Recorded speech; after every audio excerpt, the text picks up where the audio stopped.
Welcome back to my channel. Hi guys, কি খবৰ? পুনৰটি video লবলৈ সকলোকে স্বাগতম জনাইছো guys. আজি এখন সুন্দৰ অসমীয়া ছবি এখন আহি আছে, তাৰ ওপৰত কিছু দুআষাৰ মন্তব্য ৰাখিব বিচাৰিছো guys. আমাৰ অসমীয়া চলচ্চিত্ৰ জগতৰ এখন সাংঘাতিক ছবি guys.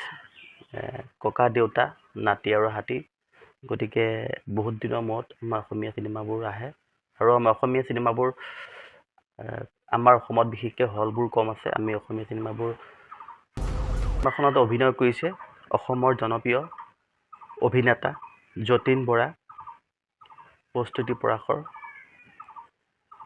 আৰু আমাৰ আদিল হুছেইন ডাঙৰীয়াও মানে ছবিখনত অভিনয় কৰিছে। গতিকে এখন সুন্দৰ অসমীয়া চিনেমা চাম। গতিকে সেইটো নহয় দৈ দৈ যাম বা তেনেকুৱা নহয়, গতিকে অসমীয়া চিনেমাখন চাব লাগিব আৰু ৰাইজৰ আশীৰ্বাদ নহ'লে অসমীয়া চিনেমা কোনোদিন কোনো কালে কেতিয়াও আগবাঢ়ি যাব নোৱাৰে। গতিকে ৰাইজৰ আশীৰ্বাদ লাগিব আৰু আপোনালোকে সম্পূৰ্ণ সহায় সহযোগিতাত এই চিনেমাখনক যিসকল কলা কৌশলী এই চিনেমাখনত অভিনয় কৰিছে আৰু সুযোগ পাইছে আৰু সংগীত জগতৰ যিসকল লোকে তেখেতে কাম কৰিছে তেখেতসকলৰ ওপৰতো আমি যথেষ্টখিনি আমাৰ এই চিনেমাখনত কণ্ঠশিল্পী কণ্ঠদান কৰিছে। অৰুণজ্যোতি বৰুৱাই আমাক কণ্ঠদান কৰিছে চিনেমাখনত আৰু সংগীত অৰুণজ্যোতি বৰুৱা হয় আৰু ৰাজদ্বীপৰ কথাৰে এখন মানে ব্যক্তিক্ৰমী এখন ছবি।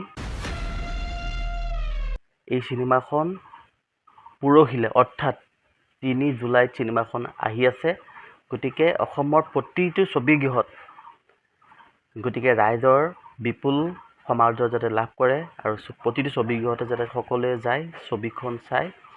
আৰু মোৰ ফালৰ পৰা এইটো আমি অনুৰোধ জনালোঁ যে অসমীয়া চিনেমা মানুহে বহুতে কয় যে অসমীয়া চিনেমা চাবা, কাৰণ অসমীয়া চিনেমা যেতিয়া এটা জুবিন গাৰ্গৰ যেতিয়া ৰৈ ৰৈ বিনালে যেতিয়া চিনেমাখন অসমত চলিলে, এই চিনেমাখনৰ পৰা কিছু কথা আমি গম পালোঁ যে চিনেমাখন অসমীয়া চিনেমা অসমত চলিব লাগিব আৰু সেই কথাটো আমাক আমাৰ শ্ৰদ্ধাৰ শিল্পী আমাৰ জুবিন গাৰ্গ ডাঙৰীয়াই তেখেতে আমাক শিকাই থৈ গ'ল আৰু তেখেতৰ চিনেমাৰ পৰাই আমি বুজিলোঁ যে অসমত অসমীয়া চিনেমা চলিব আৰু চলাব লাগিবই।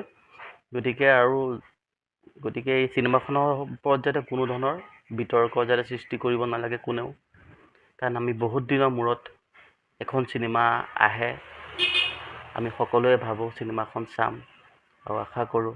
আৰু এই চিনেমাখন আমাৰ দেউতাহঁতৰ দিনৰে এখন চিনেমা, আমাৰ দেউতাহঁতৰ টিকট কাটি হলত এইখন চিনেমা চাবলৈ গৈছিলে। দেউতাক আমি সুধিলেও বা মাক সুধিলেও বা দেউতাক সুধিলেও কোনোবা এজন খুৰাক আমি সুধিলেও এই কথা মানে চিনেমাখনৰ কথা ক'ব যে চিনেমাখন কেনেকুৱা আছিলে, কাহিনীটো কেনেকুৱা আছিলে, সকলোবোৰ চিনেমাখনতে আছে। আৰু গতিকে আমি চাব লাগিব চিনেমাখন। গতিকে আমি সকলোৱে আগবাঢ়োঁ অসমীয়া চিনেমাখন চাবলৈ।